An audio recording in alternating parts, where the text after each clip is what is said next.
Hola, mi nombre es John Mauricio Orduz, soy estudiante de la Universidad del Quindío y curso segundo semestre de licenciatura de Ciencias Sociales. El día de hoy les hablaré sobre una tragedia ocurrida exactamente en el municipio de Trujillo, Valle del Cauca.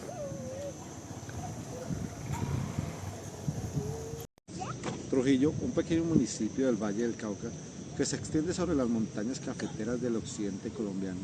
Entre sus calles tranquilas, sus cafetales y su cercanía con el río Cauca, alguna vez fue visto como un lugar de gente laboriosa, profundamente campesina, con fuertes raíces católicas y un sentido de comunidad.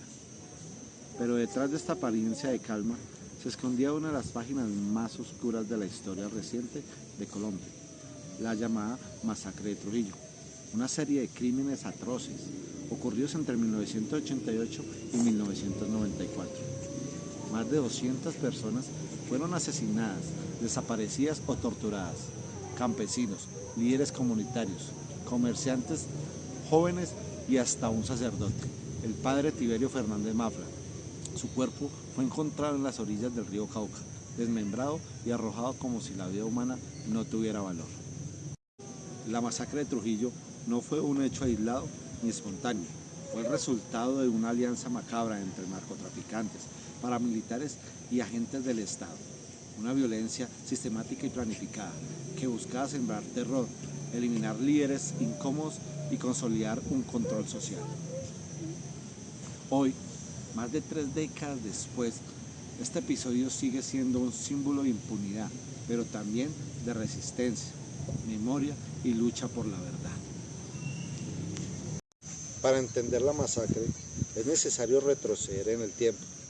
Trujillo, al igual que muchas zonas rurales de Colombia, fue escenario de los enfrentamientos políticos entre liberales y conservadores durante el periodo conocido como la violencia, que se extendió desde finales de los años 40 hasta mediados de los años 50. En esa época, familias enteras fueron desplazadas, las casas quemadas y el color político podía costarte la vida. Aunque con el paso de los años la intensidad de esta confrontación disminuyó, las heridas no cerraron del todo. En los años 70 y 80, nuevas formas de violencia llegaron al Valle del Cauca. El narcotráfico irrumpió con fuerza trayendo consigo armas, dinero fácil y una red de corrupción que infiltró instituciones y autoridades locales. Figuras como Henry Loaiza Ceballos, alias el Alacrán, empezaron a imponer su poder en la región controlando rutas, negocios y hasta la vida de las comunidades campesinas. Simultáneamente, surgieron los primeros grupos paramilitares, presentados como una forma de defensa contra la guerrilla. En realidad, terminaron siendo ejércitos privados del servicio de narcotraficantes y hacendados que eliminaron a quienes consideraban opositores o estorbos. En medio de ese contexto, Trujillo se convirtió en un laboratorio de terror. Los campesinos vivían bajo la sombra de la sospecha. Cualquiera podía ser acusado de colaborar con la guerrilla y esa acusación bastaba para justificar la desaparición o la muerte. El clima era de miedo, las familias cerraban temprano las puertas de sus casas. Los ríos, que antes eran fuente de vida, comenzaron a ser vistos como horror, porque en sus aguas aparecían los cuerpos de los asesinados. En medio de este escenario, llegó a Trujillo en 1983 el padre Tiberio Fernández Mafra, sacerdote católico que pronto se convirtió en un referente espiritual y social. Nació en 1947 en el Valle del Cauca. Tiberio creció en una familia humilde y campesina. Desde su ordenación como sacerdote se caracterizó por su cercanía con la gente sencilla. Cuando fue asignado a Trujillo, no se limitó a las labores religiosas, promoviendo proyectos comunitarios, cooperativas agrícolas y espacios de formación para jóvenes y campesinos. El padre Tiberio denunciaba con firmeza las injusticias que veía, el despojo de tierras, la violencia contra los campesinos, el poder corrupto de narcotraficantes y paramilitares y la indiferencia de las autoridades estatales. Su voz comenzó a incomodar para los poderosos de la región. El sacerdote se convirtió en un enemigo, alguien que abría los ojos a la comunidad y señalaba lo que muchos preferían callar. Las amenazas llegaron pronto.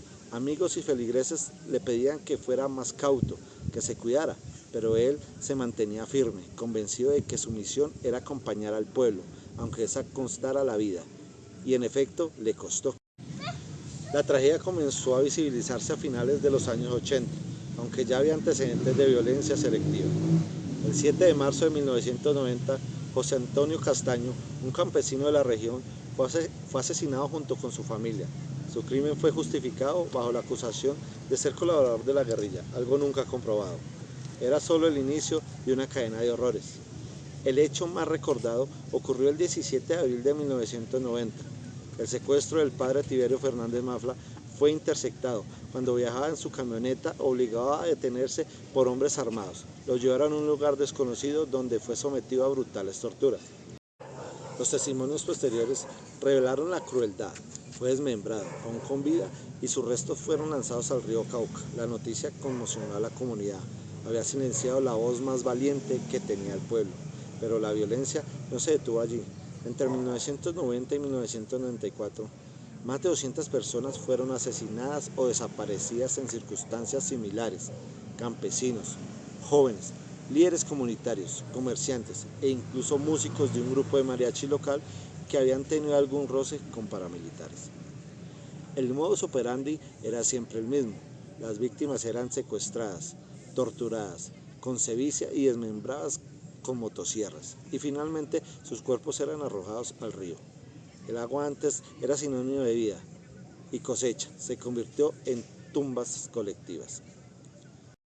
El terror se extendió como un veneno silencioso. Las familias lloraban en silencio, porque denunciar era peligroso. El mensaje era claro. Ya con esto me despido. Esta fue la historia de la masacre de Trujillo. Muchas gracias.